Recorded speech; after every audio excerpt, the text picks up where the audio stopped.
тобистони соли равон ҳавои хеле гарм боиси обшавии босуръати пиряхҳо дар қаторкӯҳи Алпи Аврупо гардидааст.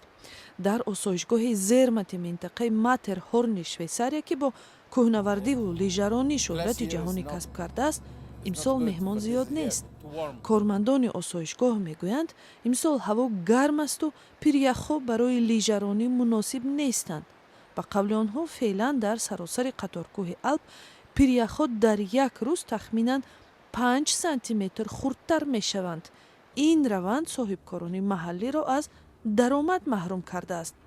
онҳо мегӯянд, зимистони имсола аслан барф набуд ва бар илова пиряхҳо наздик ба 10 метр хурдтар шудаанд.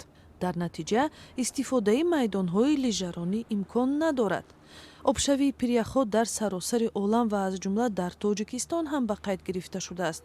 гурӯҳи кории Созмони Милали Муттаҳид, ки тағйири иқлимро меомӯзад, дар таҳқиқоти соли 2019 гуфта буд, суръати обшавии пиряхҳо дар қаторкӯҳи Алп баландтар аз дигар ҷойҳои дунё буда, агар партоби газҳои гулхонаӣ коҳиш наёбад, то соли 2100 80% пиряхҳои Алп аз байн мераванд.